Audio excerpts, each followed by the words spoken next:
Yeah, making the new IP is how can I put it? It's just don't do it.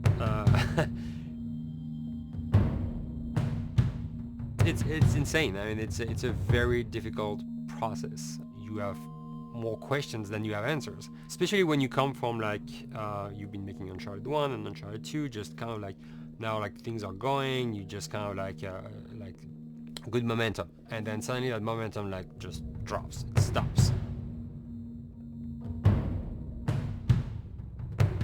It's a very challenging process to create a new IP, and you're gonna fail over and over again, but that's what it takes. New IPs are really hard.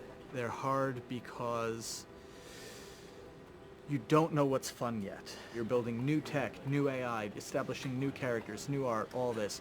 You don't get that controller in your hand for like 6 months to a year. You don't know. You don't know what it is yet. I remember like ages ago coming on the project and what are the infected going to do? Like, what are they going to do? They're going to behave like this. I'm like, okay. We're like trying to imagine what's going to happen. Fast forward like 4 months, they don't do that at all because it didn't work, right? It's hard mode, right? Like it's game development on expert. There's a big thing about making a game, right? Which is a game has to be fun. You get your first build where everything's working. You got player mechanics. You can walk around the world. You can shoot. You can melee attack people. You've got the AI in there. They're very intelligent, very difficult, and it's totally not fun because they snuck up behind you and murdered you in a second, and there was no way to figure out what was going on. We're making a game, by the way. Hey, James.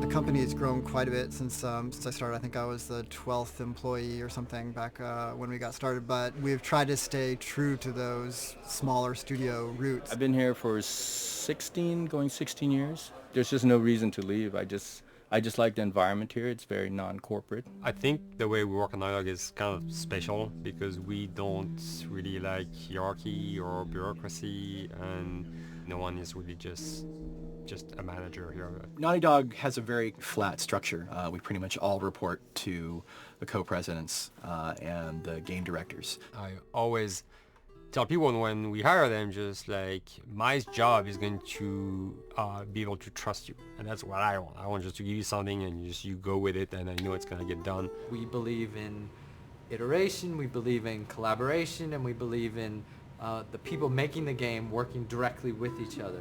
When we have designers and artists, animators all mixed up, anybody that's working on the same tasks, the same characters, the same areas, put them next to each other so they can communicate a lot better. We don't have a lot of meetings because if you need something to get done, you just walk over and you talk, and then you go back to your desk and you finish it up. And I really like that. I like when I just walk in the office and I see just designers talking with the programmers, or programmers over the animators and talking to them. I think that's when really the magic happens. Naughty Dog, we really try to cultivate a culture where anybody can criticize anybody else's work. And we encourage people to be blunt about it and not try to sugarcoat it too much. It takes too long to be nice sometimes.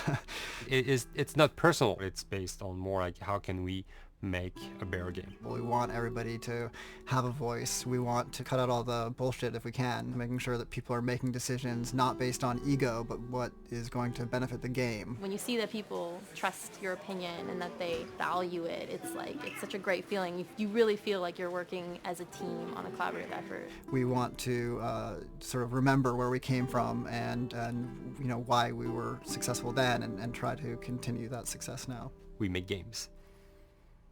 That's what we like to do. Back when Uncharted 2 wrapped up and we decided that we were going to build the second team and create a new project, we kicked around a lot of ideas. One of the very earliest ideas was to go back to Jak and Daxter. It's really near and dear to us. We really love those characters in that universe, and we think that there are some interesting stories still to be told there. We started to realize that it was not going to do justice to the franchise that the fans had fallen in love with. It would be shifting it so far in a new direction that we felt that effort would be more justified in developing a new IP. Neil and Bruce came to Christoph and I and said they wanted to do a post-apocalyptic game. I think the core essence of what they wanted to do, though, was to try to tell a story about two people and how their relationship evolved over the course of the entire game. That potential, oh wow, there is something very special about that game.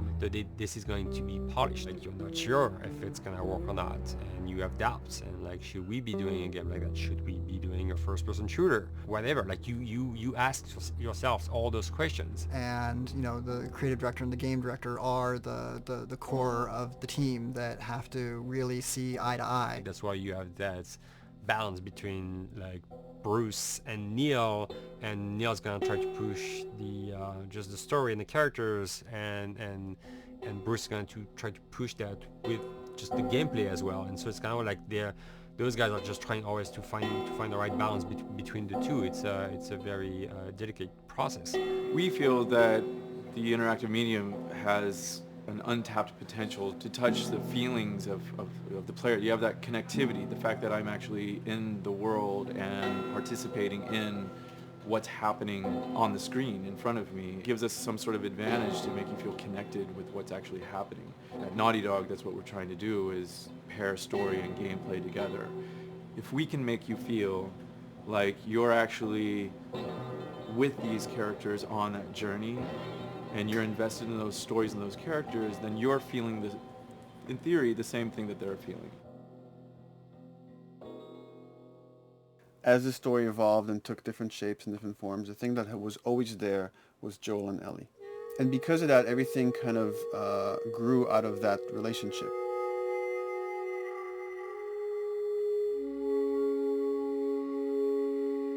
We've seen kind of that role of the anti-hero change, especially over the last 3 to 5 years, to where before it was like, the thick-neck mercenary kind of guy. For this game specifically, for this story, we needed something new.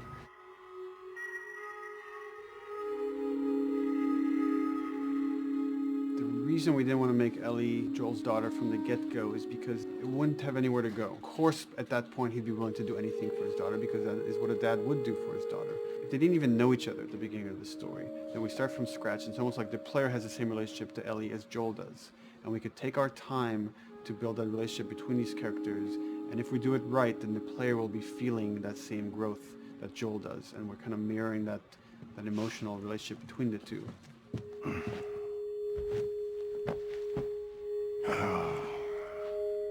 What are you doing?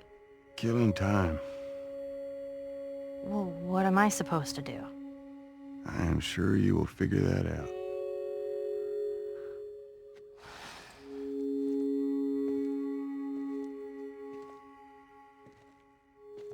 Your watch is broken.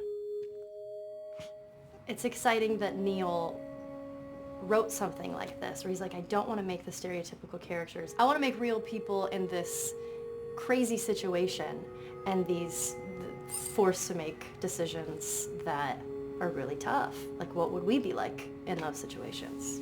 I mean, we weren't consciously trying to pick male or female for characters. You just try to pick characters and just be honest with who they are. It almost doesn't matter, right? Joel's daughter could have been Joel's son. Ellie could have been a boy, and Joel might have been Tess. You could have swapped those roles, and I think the story would have still worked. The focus on female strength, it's so unique. You get to see what's so powerful about a woman through all of these female characters, which makes this game wonderful and unique. There's a crew of Fireflies that'll meet you at the Capitol building. That's not exactly close. You're capable. You hand her off, come back, the weapons are yours. Double what Robert sold me. Speaking of which, where are they? Back in our camp.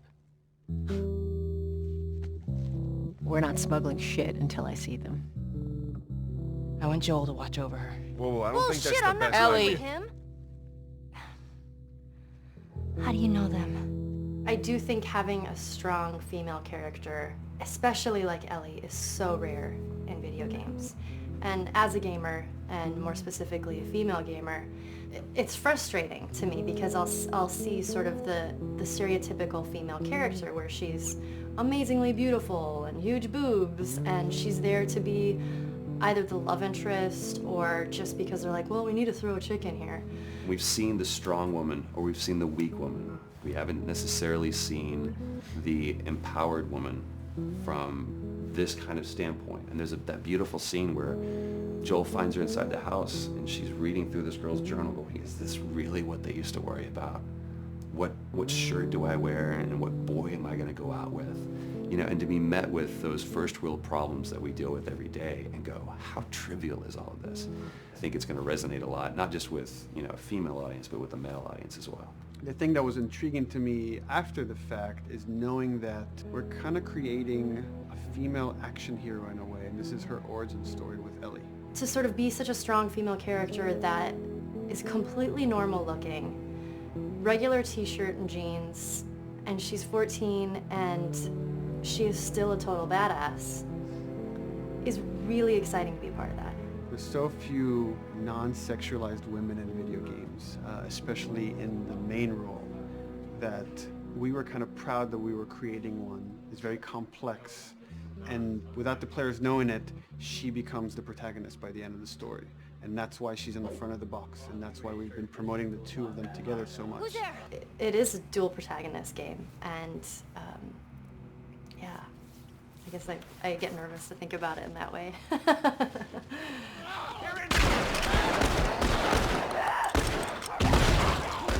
We couldn't talk about it. In fact, in interviews we've been lying about it, saying you never play as Ellie because it was so important for that to be a surprise. Sorry, journalists. Here we go.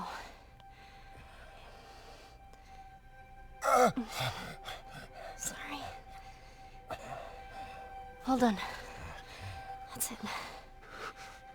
The tone of the game was set pretty early on that we knew that we wanted to make a really grounded story. We knew that we wanted to make the player feel the sense of tension and dread and go through the same emotional roller coaster that Joel and Ellie were going through. One of the things we kind of struggled with is to say, well, if we want to really ground this world and make it so like realistic, maybe we shouldn't have anything that could be perceived as a monster.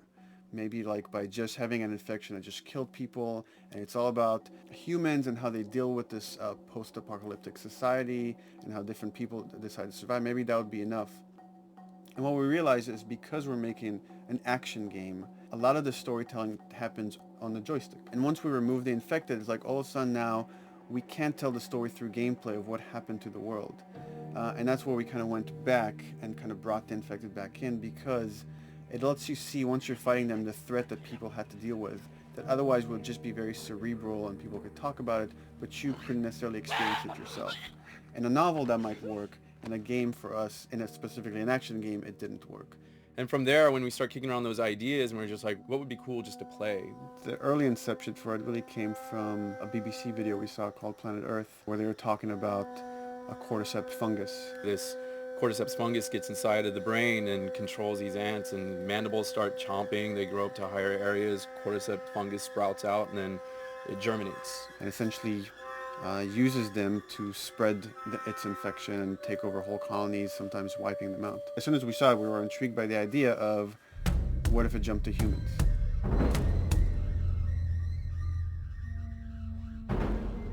So what would happen? How would people react? What would happen to society? As we're trying to develop the look of the infected, we went through so many different iterations, some that looked really alien and subhuman, some that looked just essentially like zombies, and we couldn't find like an original place for them.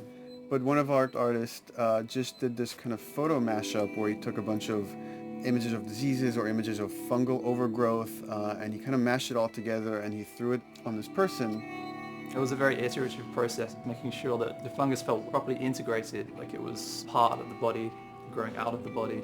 And not just fungus growing in the head, but it's tearing the face apart, cleft down the middle, this gaping maw of a mouth with the crooked teeth. And it's in great agony as its humanity and its brain is still somewhat functioning. Maybe you still have some human cognitive abilities or thought process back here. This isn't some decaying corpse on the ground. This is a living thing that's going to be coming after you in the world. The fungus is always the focal point. So you can see from a distance, oh, this guy's infected. I can tell straight away.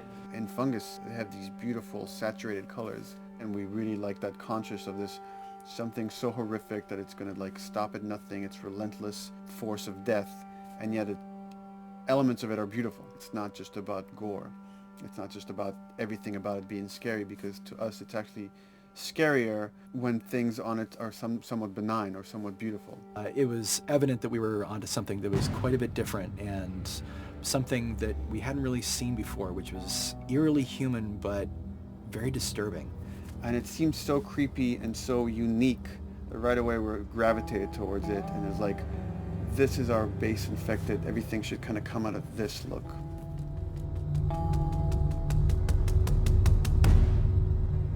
So once we had this idea of the face-splitting kind of look that eventually became what we called the clicker stage.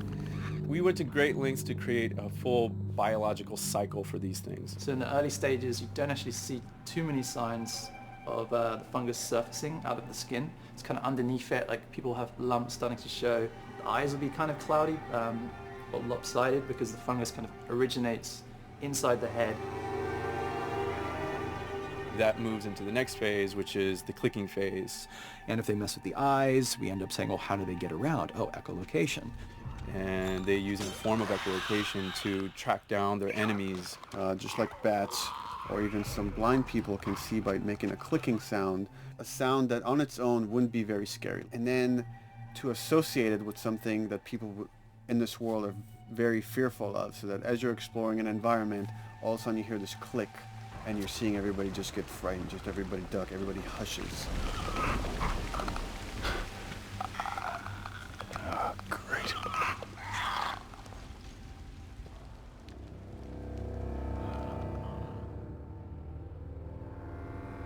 The bloater is the most severe of the stages. So large pieces of the body has been replaced by these kind of fungal plates. The fungus completely takes over the body and blooms. They're kind of covered in things that have been growing on them. Things like moss and like little life on life kind of.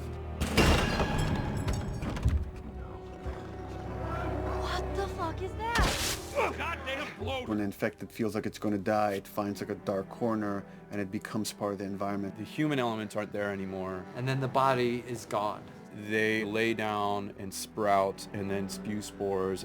And if people can breathe those spores, they become infected as well. It all had to kind of make sense of how each stage flowed from one to the other. And that's hopefully how we've created a world that you can kind of look through it and understand the science behind it and say, I could buy this, I could get into this.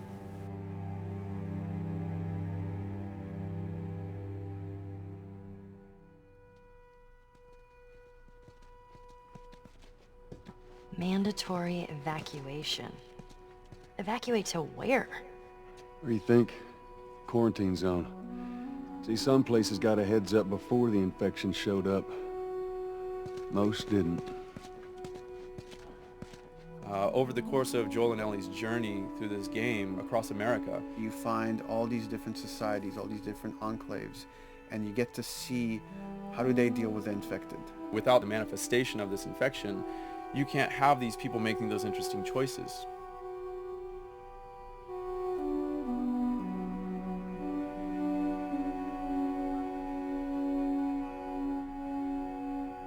The world we decided was actually its own character, really grounded with a lot of texture.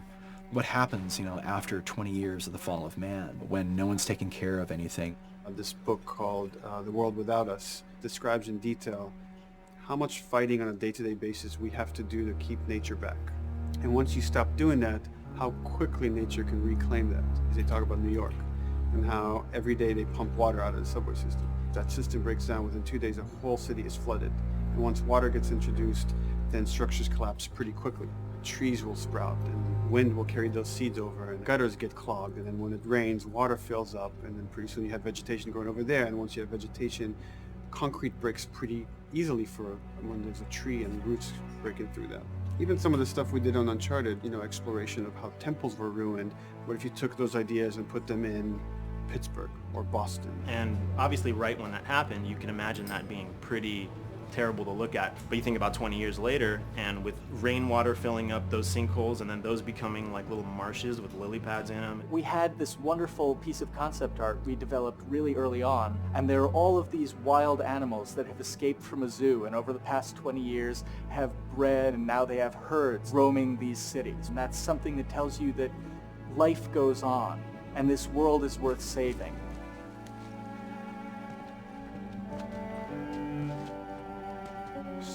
Don't scare it. I won't. There's something really pretty about nature reclaiming its domain once we are gone. So fucking cool. We have another level of OCD of the logic goes into some of these environments. Water damage seeps in, and then that creates some little moss growing on the floor, or a tree radiates energy from its base, and that over time starts to melt the snow around, and that's the reason why you'd see those like rings of leaves showing through in the snow. That gives it that extra, you know, believability. This is pitch art. I'll try to start with an idea that conveys sort of the feel of the environment. Something like this, very brushstrokey, very painterly. You can see not a lot of detail, just energy and conveying a mood. This is sort of just a conversation starter, and then this would be more of an actual space. So you start talking about, is this too tight of a space right here? Would the player even fit through there? Do we even want to include water? Those are conversations you start having a little bit later. And then it usually needs several more passes back and forth in order to be tightened up to be the experience that you would see in the final product. So dude, I was actually trying to figure out right here, there should probably be some dead foliage. It might be cool to see some of the dead stuff around the edges of the green, or like even spilling out into the street. Maybe what we do is in some of these areas we use it as like a transition from the actual concrete to the side of the building, so like they're almost sitting on top of a bed of dead foliage, like that really rich kind of like orangey brown color. Sienna or something would be nice. Something real cheddary. That's how you know you're done. The end product often ends up being stronger because that bouncing back off somebody else gives you a result that maybe you wouldn't have even thought of in the first place.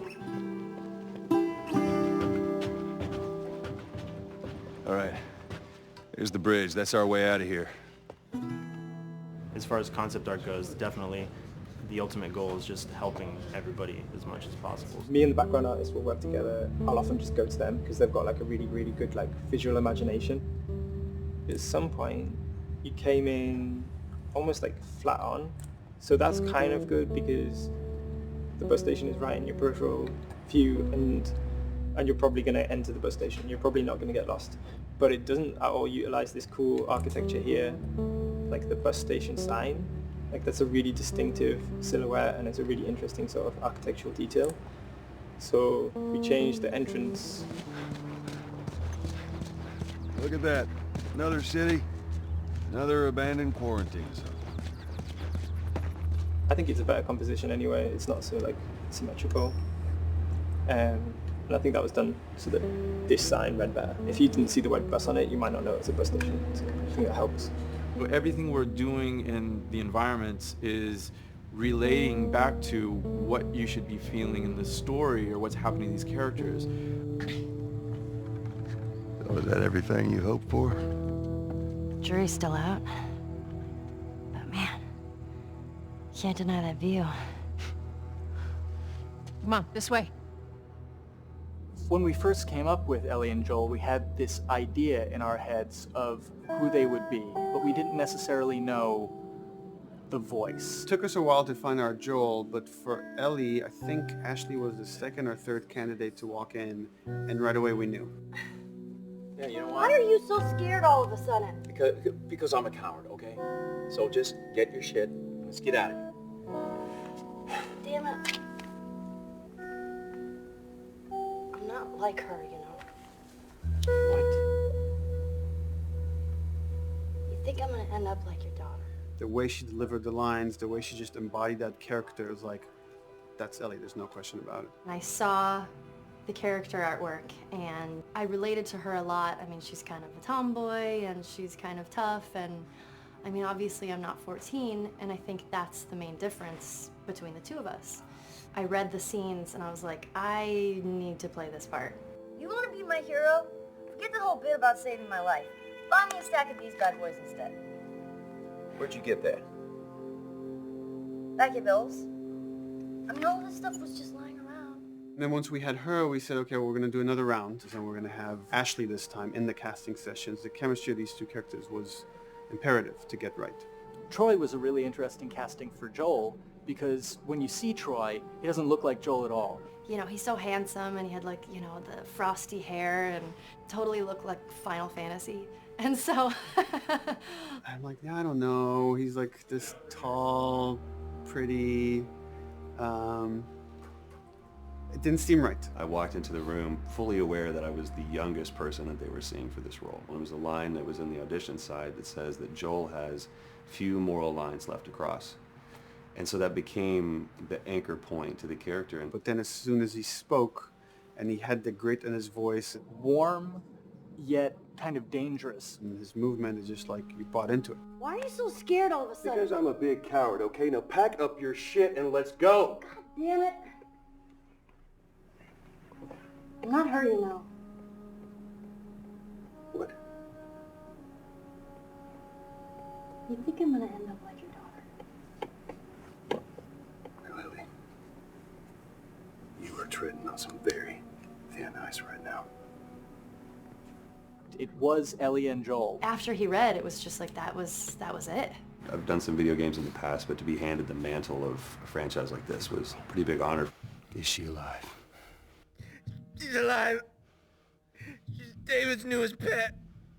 Ah! Where? In the town. She's in the town. You mark it on the map. It better be the same exact spot your buddy points to. Neil pulled me aside one day, and he said, I have some ideas. And as you're well aware, Neil is a little twisted. He came up with this character, and, you know, I just jumped at it. It was such a departure from everything I've done here for Naughty Dog, to say the least. Name's David. This here's my friend James. We're from a larger group. Women, children. We're all very, very hungry. To be able to put on a voice that, you know, hopefully a lot of people won't know, won't notice that it's even me. Because we didn't want him to be Drake. Drake eating people, that's a whole nother game. How did you put it? Tiny pieces. See you tomorrow, Ellie.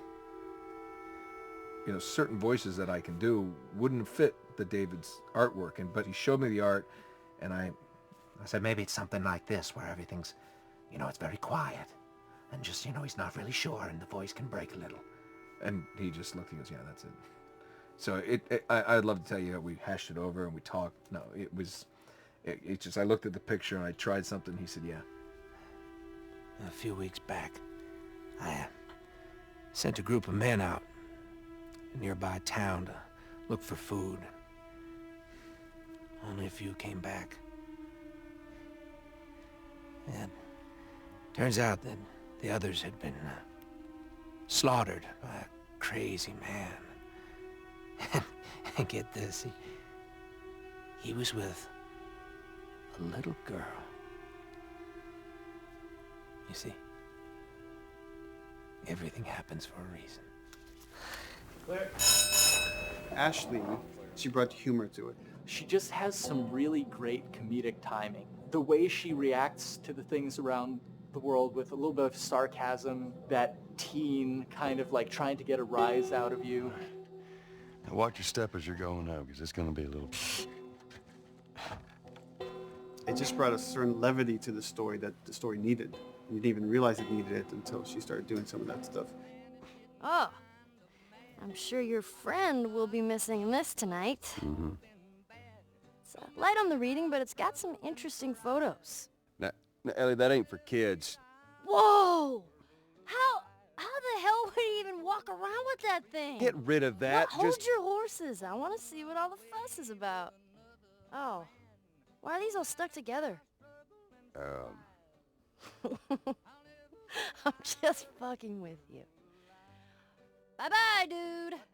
Throughout the course of shooting over these past couple of years, Ellie and I have kind of morphed into each other, which I know sounds so cheesy.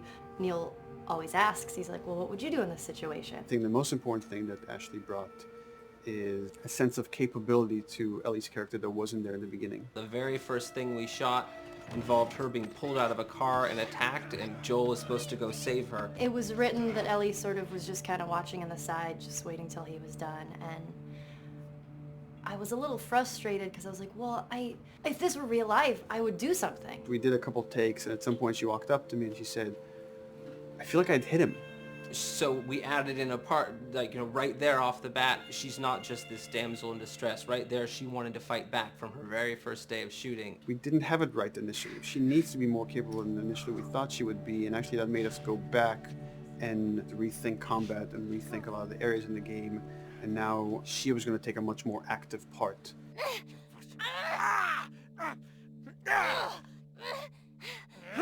Anything that requires, you know, a lot of body movement, we do with the actors on the mocap stage, and we try as much as possible to use our actual principal actors, use their body motion as well as their voice. We capture it all at once there on the stage. Having the actors perform as well as being recorded at the same time was imperative to get an accurate performance, because every time you split up the performance in any way, you lose some of that magic where they did a gesture or they delivered the line a certain way, and those things have to be in sync, or there's just something subconscious that's like off-putting about the performance when you don't do it that way. You are treading on some mighty thin ice here. I'm sorry about your daughter, Joel, but I have lost people too. You have no idea what loss is. Everyone I have cared for has either died or left me. Everyone fucking except for you.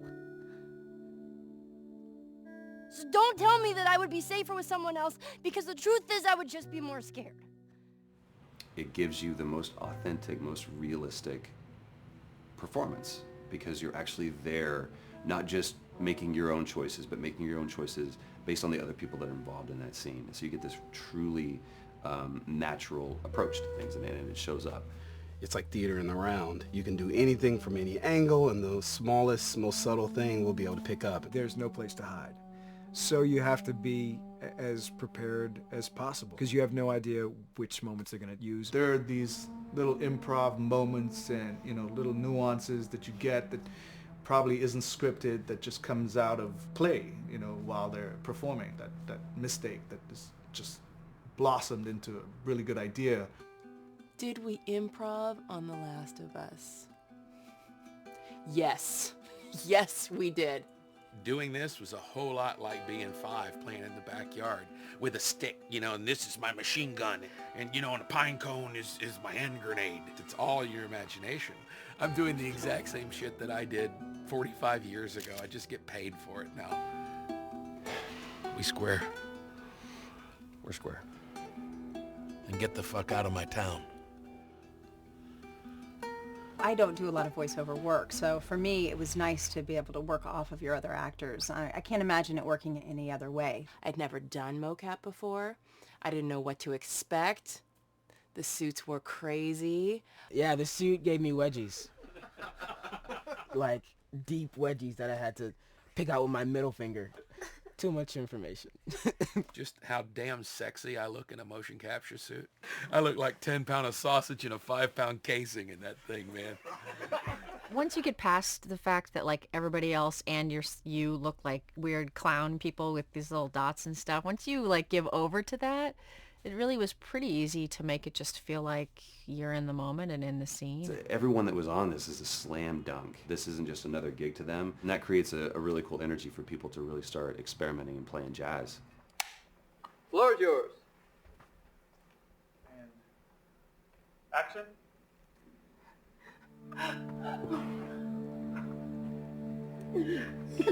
Hey! Oh, let her go! Don't worry, this is fixable. But I can't come with you. Well, then I'm staying. Ellie, I want Joel to watch over her. Oh, no. Bullshit, I'm Ellie! not with Not him. to. I could just take her to the North Tunnel and wait for me there. Jesus Christ. Just cargo, Joel. How do you know them? You know, we craft the scene out until it has a good feel, and then we pass it off to animation to clean it up. Real life motions don't necessarily always translate into gameplay. There's something that's usually missing, so we have to, maybe enhance the gesture or enhance the shoulder movements or a breath that you want to be able to feel, but you don't really see it, so you can't really feel it unless you see it. Is everything all right? Yeah, everything's fine. I could have him lean in here a little bit more, like this, take his hand down. When they're on stage, they don't necessarily have windows, so that weight of like really pushing and leaning in, it's something that we would have to accentuate. Give him a little bit more weight on that turn, or put his head down a little bit more. There's a lot of dialogue that gets said between the two characters. We have to bring that alive through animation, and we have what we're using as gestures. Why would they mow down all these people? Can't let everyone in. If you turned off the sound, you'd know that they were talking to each other. And that really helps accentuate the relationship that the two have together. We have certain animations that play in the beginning of the game on Ellie. She's traveling with Joel, who she doesn't really know. There's a lot of gestures to make her look nervous, just her overall stance. Later on in the game, they develop a relationship through the animation, not just the dialogue. You can see that she's more comfortable around him. If that reads well with the player, then, we're doing our job.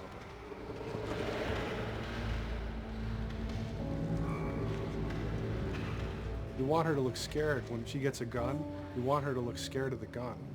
So if she's gonna aim, she wouldn't be like super trained aim. She would be more like some scared.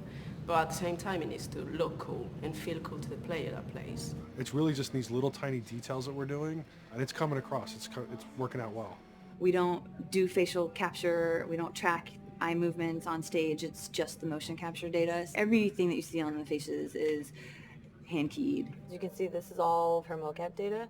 And so when I'm doing something like this, I go back and forth to the performance that she was giving, and I watch just this section over and over and over again. So this is our default face, where I can make everything super extreme and make her all squinty and angry, turn her frown down. I can open her mouth, stick her tongue out.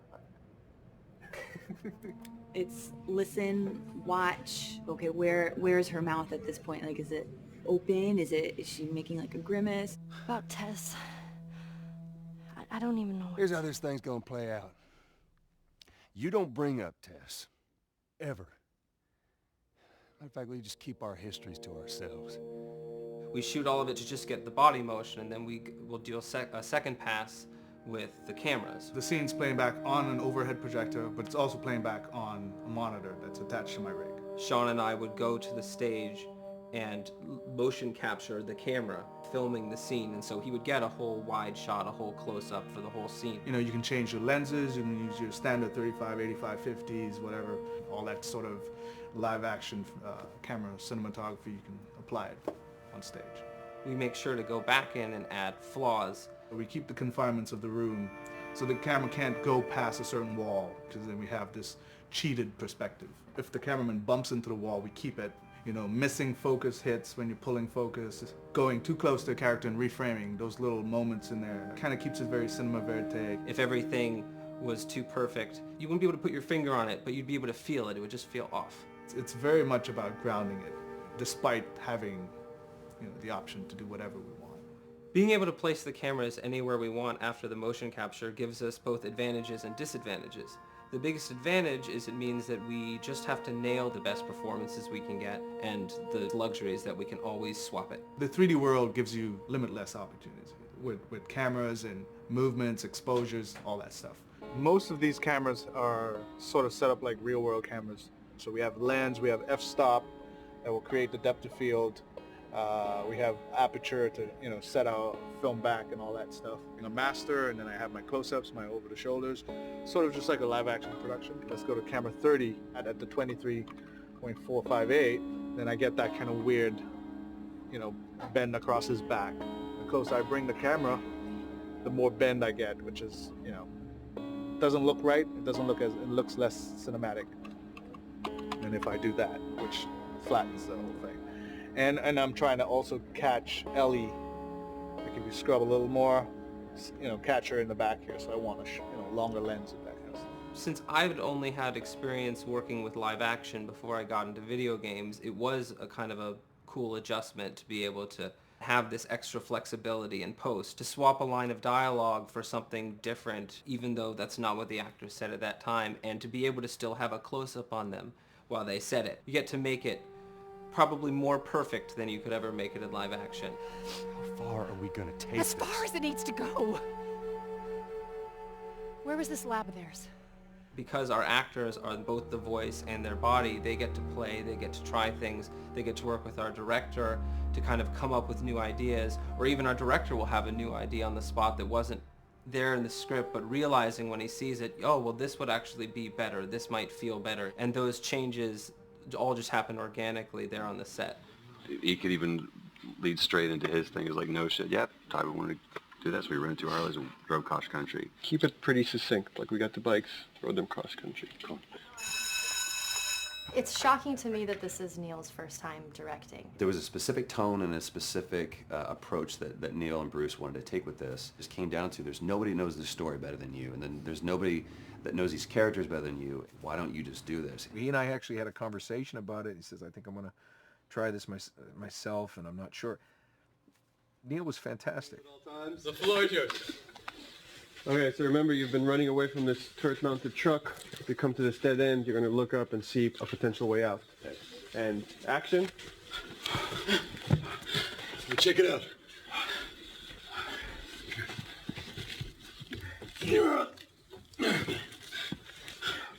I mean, his writing is honest, and it's dangerous, and it's natural. And I love his economy of words. He doesn't hit everything on the nose, so it leaves it open for you to interpret and bring some nuances and things like that. The entire process is collaborative, but really it's led by Neil's willingness to change and flow and decide something doesn't work, fix it right there in the moment.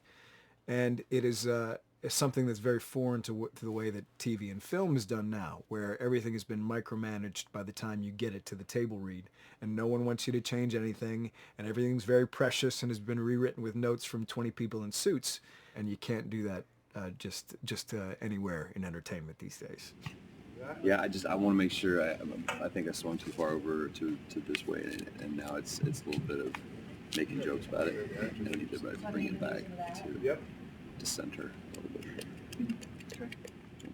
There's one scene in the game where we see Joel not as a ruthless survivor, but as a father. I knew from the very beginning that he was going to lose his daughter, and I just told Neil, it's like, when that day comes for us to shoot that, I need a heads up. About a week before, he said, it's time. We're going to do that scene.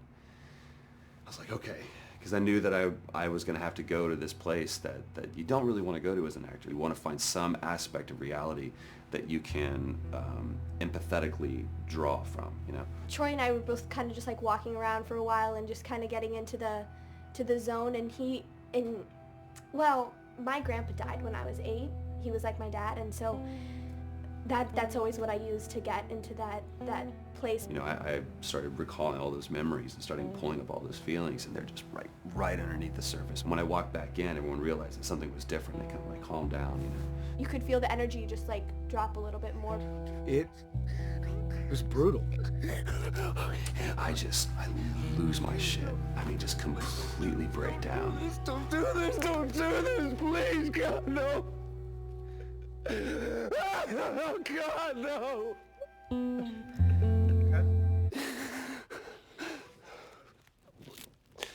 The soundstage was deathly still. It was the first take, and I felt really good about it. And it's like Neil said, okay, let's do it again. So you do it again, and automatically you feel like you're manufacturing because you're trying to go back to that place, and you're in that actor nightmare of trying to get back to that reality. And we go through it again in 5th and 6th and 7th take, and I'm just exhausted. I'm crying between takes, and I'm looking at Neil going, this is really, really hard. And finally, after like the 8th or 9th take, he said, all right, I think we got it. I was like, oh, thank God. And I went outside, and I was just jacked up for the rest of the day. Just a wreck emotionally. But we got it. Then 2 weeks later, he calls me. And he says, so we need to reshoot a scene. I'm like, cool, what scene are we doing? And he just looks at me. I said, dude, don't do this to me. And you can either at that moment throw your hands up in the air and say, fuck this, and walk away, or you can say, okay, this is an opportunity to get it more right. I'm like, okay, all right, you don't think you got it? I'm gonna show you that you got it. We've got it in the can. And so we go through it again, and it just feels fake, feels artificial. And Neil goes, go through it again. We start doing it again, and I'm getting madder and madder with each take. And finally, about the fourth take, Neil comes over to me, and I love him so much. He goes, so I'm picking up on some resistance. I was like, you're damn right you're picking up on some resistance. We've got this in the can already, and we're just wasting our time, and we're wasting all this effort and energy. And then he started talking me through the scene. And he was like, what I need you to do is I need you to just strip yourself of all these ideas, and I need you to hit this beat, and this beat, and this beat, and this beat, which just makes it sound so mechanical, and it's such an emotional scene. So we start going through it, and literally I am mindlessly doing these things at this point. Okay? I know it hurts, baby. I know. So I'm gonna lift you up. I'm gonna lift you up. I'm gonna get you over here. Come on, baby. Come on, work with me, please. God, baby. Sarah. Sarah! Don't do this to me, baby. Don't do this to me, baby. Come on. And he stops, he goes, now we got it. And I realized that the reason why I wanted that first take to work was because I wanted everyone to look at me and go, wow, what an actor. And that's not what the scene needed. Those moments where you just have to sort of calm your ego down and just go back and do your work. That scene actually works, not because of me, but in spite of me. And that really is the marker and definition of working with a truly good director. There are many like it, but this one is yours. Why don't you have a seat?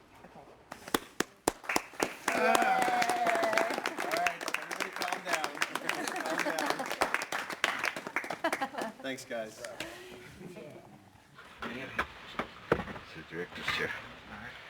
Working on the project, we knew we wanted to have a pretty minimalist soundtrack. And we had a folder where we just throw music in there. Looked at the folder one day and we saw, we have a lot of stuff here from Gustavo Santaolalla. We're looking for a composer. What if we reached out to him? Oh, no. Sarah. Move your hands, baby. I know, baby, I know. Listen, baby, I know this one. You're gonna be okay, baby. Stay with me. I want to pick you up. I know, baby. I know it hurts. Come on, baby. Please. I know, baby. I know. Sarah. Baby.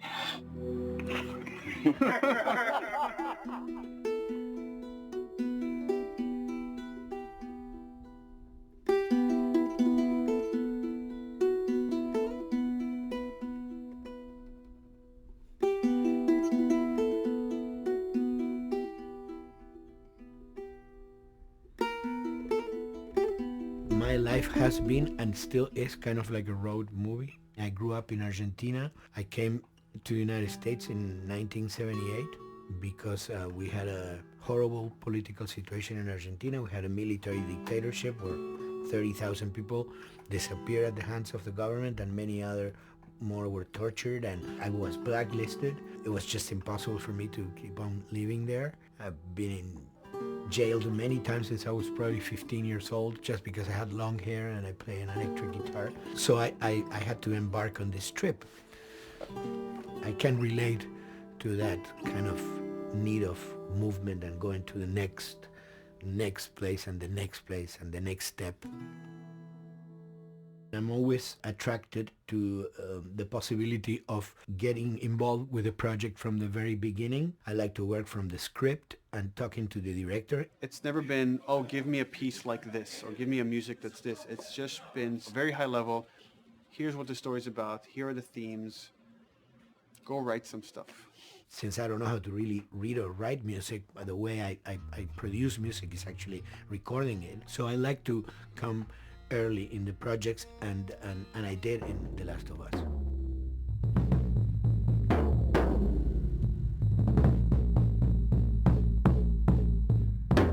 One thing that was fantastic from the very, very beginning was the freedom I had to try and to do whatever I felt could work, you know? As the story was still being written, you could listen to this piece of music and just get a sense of where this needs to go tonally, because the music was still inspiring the story. So that was the great thing of having the music written so far in advance. You know, at the beginning, I mean, I was going really out with some things, and sometimes some of those things were the ones that they liked the most, you know? So I really felt very motivated to work, and I enjoyed immensely working. It was this very organic back and forth experience where one element was inspiring the other and vice versa. I needed to go into some more dark places, more textural and not necessarily melodic.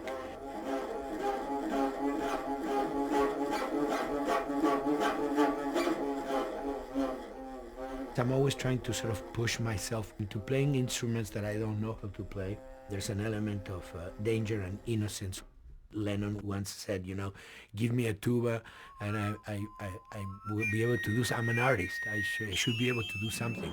I like to put myself in that situation.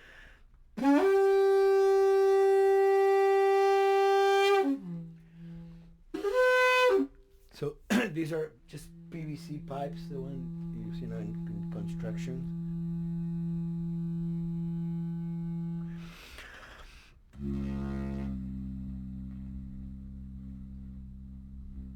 Or instruments that I know, kind of twist them. From the concept of the prepared piano, you know, I mean, I've worked with prepared guitar to stick things into the guitar and things like that. And also in The Last of Us in particular, I work with a detuned guitar. So I really tune the guitar extremely low. And the result is, you know, strings that are very loose and will produce not only sound, but produce noise.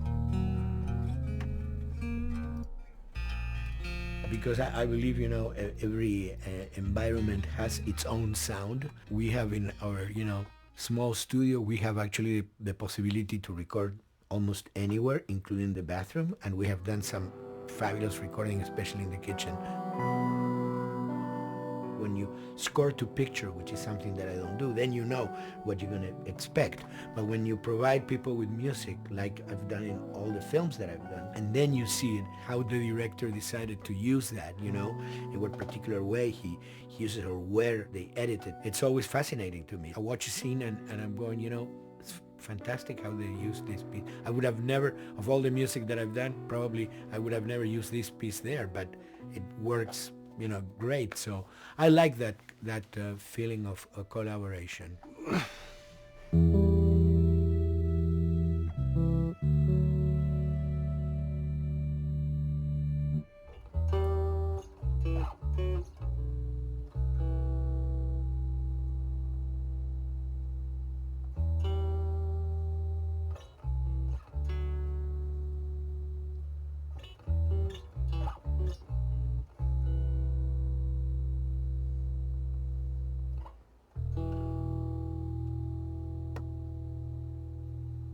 I think, you know, the guys also that work in programming and adapting that music to the game, they should share a lot of the credit for the end result. In the beginning, there was silence. Yes.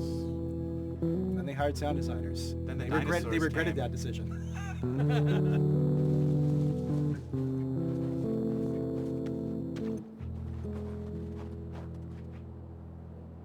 Hold it steady.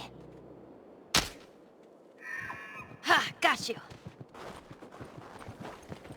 In a much quieter environment like that, we really had to fill out the soundscape with much more natural sounds, much more detailed, delicate sounds. The tension comes from the lack of sound, in a way. Your brain is thrown off because where I expect to hear buses and crowds, all of a sudden I hear wind and leaves rustling.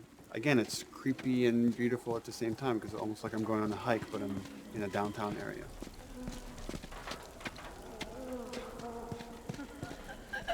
Get up over this truck. Let's see what we can find. To Neil, I mean, we were going through the iterations. I mean, he just did not want, like, yells and screeches and what he called like, you know, kind of witchy qualities, Right. the cackling witch. He didn't want anything like that. It was a little bit of a head scratcher to figure out, okay, how do we make it sound human but not human? Yeah. We really did not want to use any animals. We wanted these all to be human. Derek and I basically decided to hire a couple of voice actors who did some interesting work vocally to see if they could come up with something. And we worked with this girl, Misty Lee. She started giving us these really great screeches. And that's no process. Yeah, that's just her voice. And it started going into this little click. We also used a little bit of Phil's voice.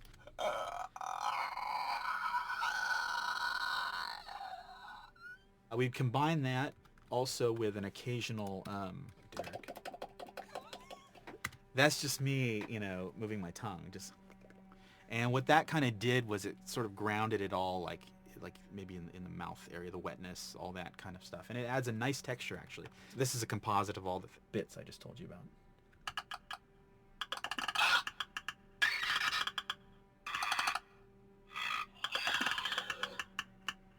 Sounds like a Snapple bottle. Oh, the lid? Like the lid, yeah. That's a good idea. Fuck, where were you guys like months ago? Why didn't we think of that? Why did we think of that?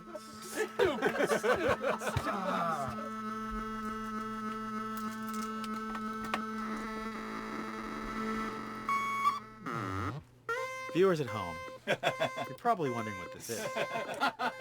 Let me tell you. About 10 years ago, I saw this Synthie A suitcase synth. I wanted to get one. This finally arrived in January, just in time to start using. I thought, well, what can I do with this?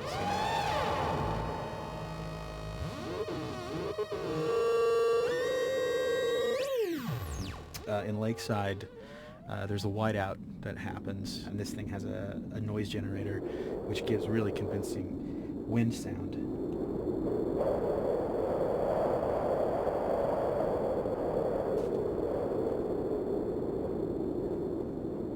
The military still has technology. There's sirens and alarms, so I wanted to try some new concepts.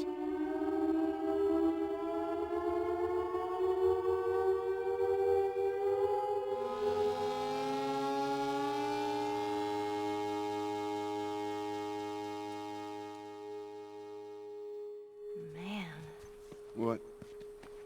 nothing. It's just... I've never seen anything like this, that's all. You mean the woods? Yeah. Never walked in the woods. It's kind of cool.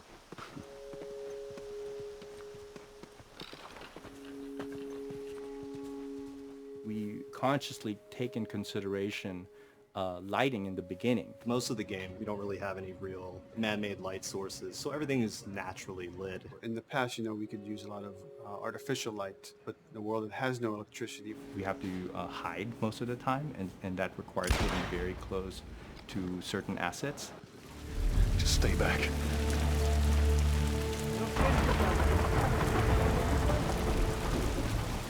Otherwise, you can't. Detail's expensive, and if you build up too much of it, you end up running into technical problems, right? Your engine slows down. When the frame rate goes down, everyone can bring up the profiling tools and see which parts of the frame actually cause the drop of the frame rate. This is the profiling tool. These are all the SPUs. Here's the GPU, and then here's the PPU. You can see, like, here's the main process, and here's all the sub-processes, and you can see, tells you, like, how many milliseconds and cycles it's taking. The programmers are whiz at modifying this stuff and realizing, oh my god, why is this thing so big? We're taking 10 milliseconds on this thing. And then that's when they come over and find somebody and hit them over the head with a club and be like, why are you doing this? I love, we put the 30 frames per second goal because that's what we shoot for. Someone nicely put the 60 frames per second goal. It's like, yeah, we're not going to hit that. Lighters usually can come up with different lighting setup that still looks great, but is less costly in terms of performance. Did you talk to the character artist about her hand? So her face is getting a lot of spec, but then her arm is just like bone dry. You think something we can tweak in shader? We'll have to send back to character team Michael to take a look. I can play with the lights and see if that creates more like spec. Yeah. I've never ever focused so much on lighting and how much sensitivity there is to that here. One of the first lighting scenarios I had to do was like 7 a.m. like overcast. And I'd like wake up early and like take photos with my phone. What color are the shadows? What color is the light? It is a master's course unto itself of how to deal with ambient lighting because I've never had to use it so much. Man, this is kind of sad. What is? All this music that's just sitting here. No one's around to listen to it. I don't know. It doesn't seem right. All the characters cast soft shadows onto the environment. Even when there is no direct sunlight or no direct light sources, we still have nice fuzzy shadows. When you're walking down the hallway and you see your soft shadow goes along with you projecting on the wall on the environment, that make everything look real.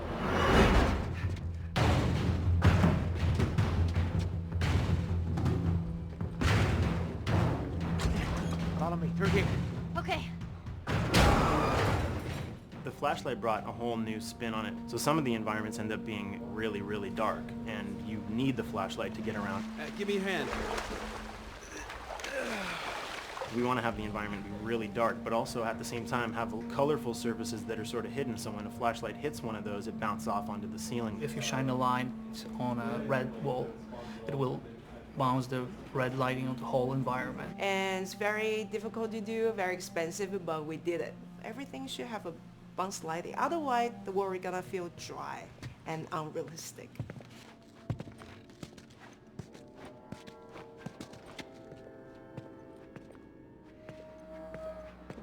I guess this is where the assholes sleep. I mean, slept. This engine is really driven in a way towards a very high level of cinematic control over each frame. And hopefully, if we achieve our goal, you'll see it is beautiful. There are these truly beautiful moments amid all this chaos and destruction. Yeah, once we're done with this whole thing, I can teach you how to play guitar. What do you say, huh? Ellie, come on.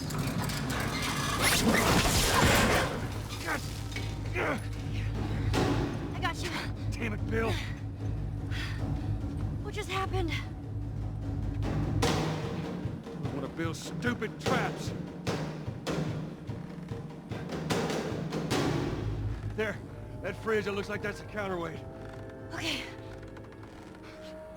The story really dictates sort of the arc of the overall pacing. Storytelling would always want to be subtle. They would always want to keep the world grounded in reality. But gameplay has requirements where the player needs to see this thing. The player needs to immediately know that the enemy is attacking, that this room is dangerous, that this room is a puzzle that you have to solve. What are the things that we can do on the joystick to make you feel the same way that these characters are going to feel when we get to this next pinch point in the story? There's a turn in a scene that we need these characters to take, and we need you to feel it or understand that, and that means you have to play it. Sail! Oh, thank God. Gotta keep running. Doorway, over there. Run!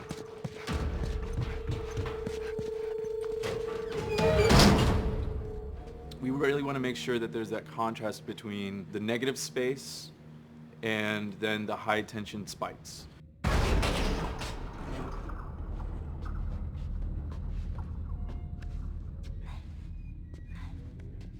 A lot of times we won't play music, or we'll play very minimal music just to let you know kind of the state, whether you're still in stealth or combat has broken out. Hearing someone's footsteps or hearing a person breathing on the other side of the door has so much tension to it. You hear that? Shh, quiet. You feel the tension of the world, make you question whether you want to engage with these guys or kind of try to stealth around them. That's another reason why we don't have traditional cover in the game. You smoothly move around everything, contextualizing with the environment, but you're never locked down. We want the player to, with that crafting system, with the scavenging system, with all of the abilities available to them, to constantly be moving around and changing as the moment arises. Gameplay is all about, I have a limited set of tools, and how am I going to use those tools and those limitations to overcome this obstacle in front of me. And that obstacle might be infected, might be another class of humans that wants to kill me for a bottle of alcohol in my shoes.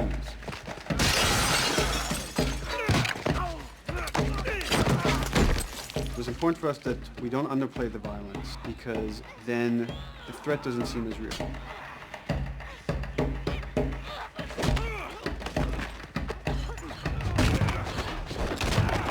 We see video games as this incredible medium to tell stories. We want to treat it as equals to books or comics or TV or movies. This is subject matter that would not be considered out of the ordinary to tell in one of those other forms of entertainment. Fucking hunters. See, this could have been us.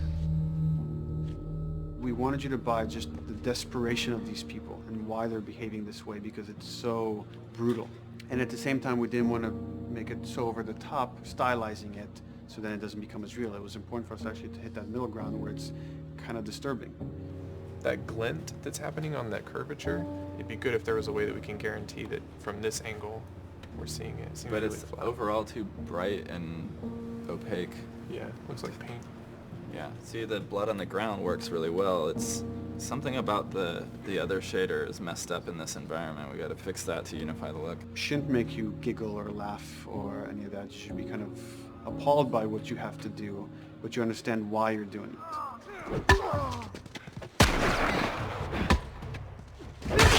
You want to feel each hit. You want to feel each concussive strike. Lives are at stake. You want a death animation to have impactful performance, not just have a guy keel over in a ragdoll. In real life, a guy hitting a guy takes a half a second, but in the game world, you want that to be as instantaneous as possible. I lived my whole life in this very ugly test level. I basically just fight dudes in here all the time. Almost every move is divided between like an intro and a swing. And one of the many things I have to end up doing is like counting frames and being like, okay, on frame 18, I want you to get out of here. I want you to be able to start moving. Every hit reaction that an NPC plays, they are not necessarily in the correct pose. When you strike them the next time, we just pop them with a 0 frame animation change, which is usually kind of a no-no, you know what I mean? Normally you want characters to blend smoothly and realistically into animations. But what we found is that you can cover that pop up with a heavy impact. They can go from almost any pose into the pose that the impact starts from, and your eye just covers up the transition for you. So if you throw a brick at a guy, it puts him in this like kind of staggering stun state. And that changes the moves that you do when you come up and punch him. So now I'm gonna come up and punch him, and now when you're punching him, because you've hit him down, you get this like auto aim moment where you get like a free headshot. I try to make it so that, you know, if you kind of know what you're doing, that you can set yourself up for 1 + 2 = 3.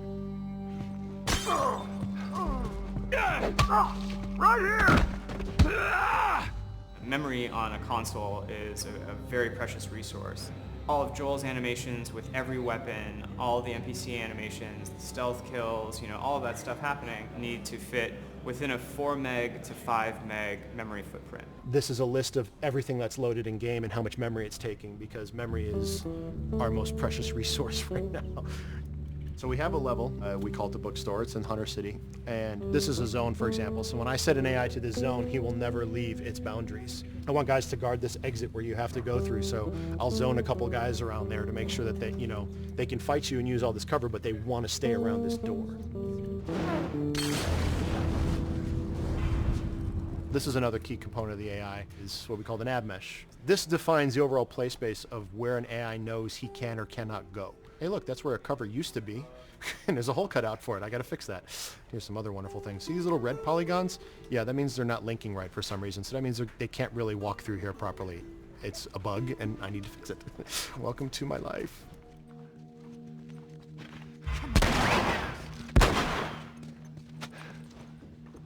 Hey!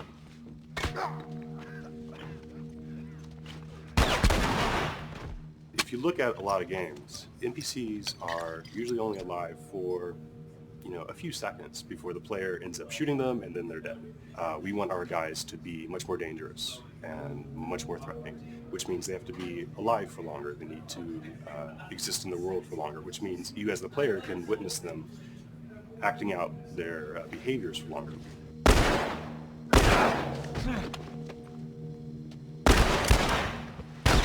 So we've been working really hard on our AI systems. Back of the box, biggest bullet is going to be like AI. So we tried a number of different prototypes with the buddies, including having Ellie be super independent of you. She would try to flank the enemies, get behind them, or get between you and them. And a lot of times those decisions should surprise you, just like a real person, a real character would surprise you. And we discovered after many different prototypes, the best thing for her to do generally is to stay very near you. You need the exploration, you need the scavenging, you need something to say like, okay, if we just crank it to 11 the whole time, then it's pinned up there and there's no time to breathe, no time to assess or analyze, and no time to really contrast. There's no way of shifting the pacing.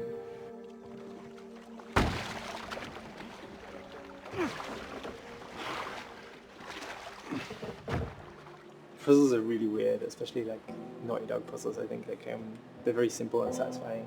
Most of this puzzle is strict exploration. You can see the ladder here, you can see the pallet there, you can see a clear route up to the ladder. So you're like, okay, maybe I have to get Ellie to the pallet, push the pallet over to this side, and like Ellie will climb up and lower the ladder.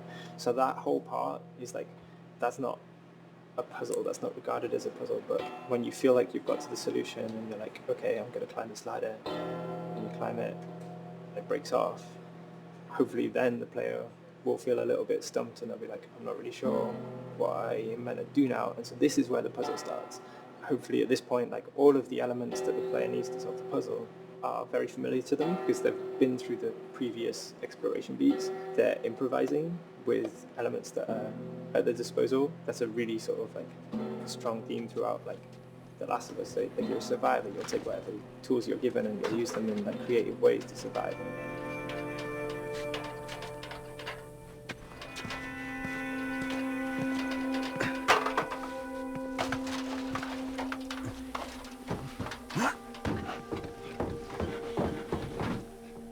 We set out to create something kind of new to Naughty Dog, this crafting system. Our lead designer, Jacob Minkoff, he got this book of like the Survivalist Handbook and homemade munitions and all sorts of funny stuff. Just start reading about, okay, if I was just wandering around in a collapsed society, this world, what stuff that seems like I could find? Alcohol and sugar, you know, if you want to make a smoke bomb. It's difficult to balance the right amount of resources against what you think the player's going to need and making sure that the player feels like they're getting just enough to survive, but not too much that they feel like they're a powerhouse. We wanted you to be forced to make some choices in the world that showed how depleted the resources were. So if there's a particular point in the story where the characters are having a particularly difficult time surviving, then we want you as the player to be finding fewer items, farther apart, harder to survive. We will item starve you at the same time that those characters are feeling starved and worn out. Then you expose something to them. Oh, here's a cache, and if I can just get into that cache. Oh, look, there's a wealth of things in here. God, I was so worried. My health was low. If I had run into a combat, because it's always that thing in your head, it's that Hitchcockian thing about the danger that you see is less meaningful than the danger that's in your head.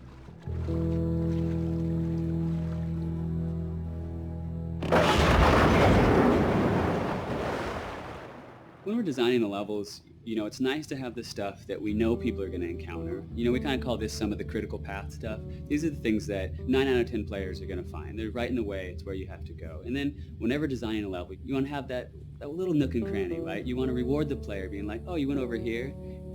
And then you also want to have that other second nook and cranny. The player is supposed to go place a ladder here and climb up through the rest of the hotel. But what they can also do is shimmy across this area, and I place a really cool like upgrade kind of off the beaten path to reward players for exploring. So if they come all the way over here, they're going to get this really cool training manual. It's a funny little bit of trivia. The HUD system, not the menus, not like when you hit start and stuff, but the actual HUD system where you see the reticles and stuff, It was literally created for an E3 demo early in Uncharted 1, and that's been our HUD system, the foundation of our HUD system for the last 4 games. First time in Naughty Dog's history, we hired Alex. She's awesome, and she's got a really good understanding of UI and how it applies to games. The thing that I hate about any game's UI is when it pulls you out of the game for too long. No one wants to spend time in menus. Nobody loves UI, if we're being honest. Like, weapon slotting has probably gone through more iterations than any other system. The stuff that we finally ended up implementing, you press select, you get into this menu, then you D-pad left and right through the slots, and then D-pad up and down will change the weapon, and then just, you don't have to press X or anything, you just select out of it. When you're still, like Joel is here, that's fine, but then as soon as you get into an actual situation, so I'm gonna go over here and cause some trouble. Okay, so here they come. Oh god. Alright, so now I'm out of ammo. Now I need to like get back in that menu. I have to like run away from them, get into the menu, get out of it. And it ends up feeling like super clunky. Like again, okay, I'm out of ammo again. Get out of here. I need to take out one of my other long guns. And now Bill's in trouble. Bill's in trouble over here. And I've got to like I'm in a menu now and it's like, oh shit, whoever designed this UI is so bad. Like, what were they thinking? Bill's gonna die. In theory, it worked, but then in practice, it felt a little clunky. We wanted it to be the absolute minimum amount of button presses. You don't say to yourself, oh, I'm never going to be able to do this in time, so I'm just going to give up. I'll die, I'll restart, let me try again. You want to always make the player feel that there is a way to survive. They can just do this fast enough. And like what's gonna go in now, if you just left, right, D-pad through this stuff, you swap out your guns, like between long gun and short gun. If you're now on this gun and you were to hold X to pick your gun. So it all happens within the same system that you're using to slot the weapons. The first iteration that I did on that was awful. It just took way too long to get in. It was just a mess. QA was so upset at me like all the time. I'm sure they hate me now because of that system.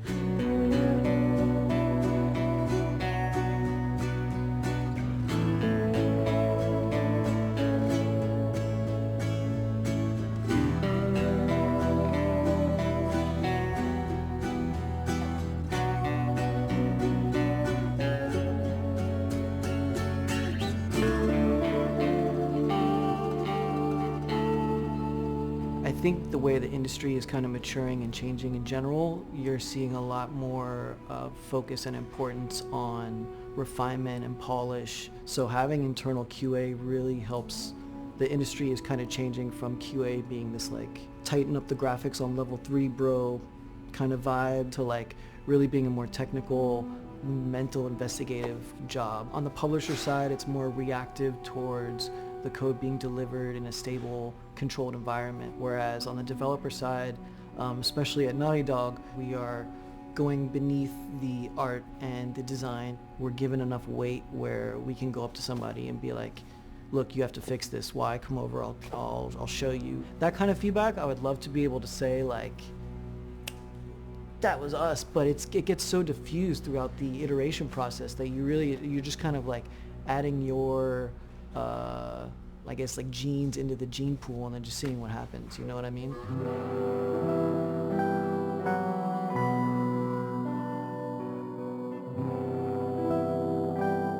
Everyone's working all the time now. But like I tell people, like 7 weeks and then you can have tons of time off, enjoy the sun, you know? But for now it's like, this is it for everybody.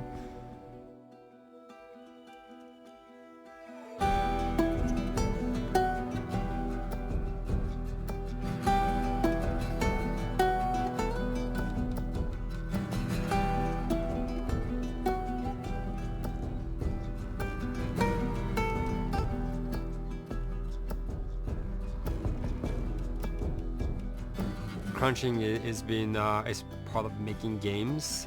I feel it's human nature, right? If I'm gonna have a guest at home that's gonna come for a couple of weeks, I'm probably gonna clean their room just the day before they arrive, right? And I think it's the same thing. It's just like everything comes together at the end. I personally enjoy crunch. I think you get this like absolute laser focus because it has to come together.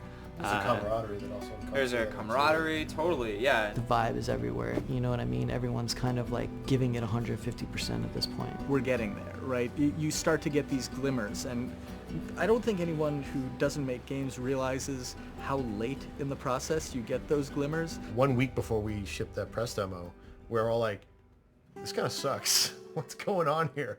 It's like, we need to dig down and find this. And in 1 week, like 1 week, the fun came together. Like you're shooting at a guy and then somebody flanks you and you hit him and you avoid the other guy who's shooting you and then you flank and go behind cover and you're like, oh, that 5 seconds in that 15-hour game was really, really fun.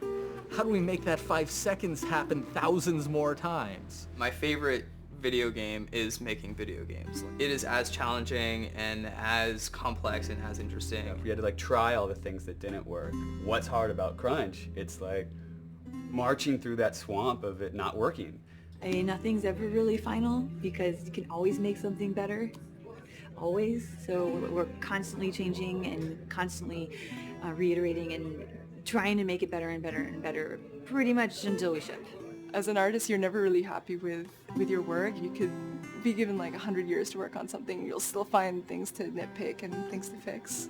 Yeah, you can work on the game for 10 years and you'll still be crunching at the end. So it's like, okay. All of a sudden, it's like getting ready one morning in the shower, and I was just like, oh yeah, I'm about to ship another title, and this is going to be a really good title. And it gets you excited, and you're like, all right. Do I think the game's gonna be good? Yeah, it's gonna be awesome. I think it was good a little while ago, and now we're gonna make it Extra kind of good. amazing. Yeah. What it will take to get there in these next 5 weeks, it's gonna be a lot. I'm excited. I have faith. Every time we're shipping a game, it's terrifying. You just hope for the best. You don't know, right? I mean, like people have different opinions. We have to go with our guts, and I trust the team just to pull it off. This, hands down, is the hardest, most challenging thing I've ever done. We sweat a lot, and we worked a lot, and we all went home tired, you know? But I think that's you're going to see that on the screen. I think that's going to pay off. Ellie? Ellie? What? The ladder. Come on. Right. After David, Ellie's visibly distant. You could have done a cutscene to show, hey, you're being very distant, and she's not responding, but to also do that in gameplay, to where it's something that you've done just countless times throughout the game with, you know, let me boost you up here, get the ladder, bring it down so we can do this systemic thing, and the character responds with that, and you have to actually go over to her and go, hey, come on, the ladder, we've done this, let's do this. It's a subtle choice. Like Bruce and I talked from the beginning, is like we have these mechanics, how can we exploit them in a narrative sense? And that's one of those opportunities. I just think it's incredible that happens in-game. It's not a cinematic, you know. It's something that adds weight to that controller when they're playing. Wow, so good! Let's go eat. Let's go eat.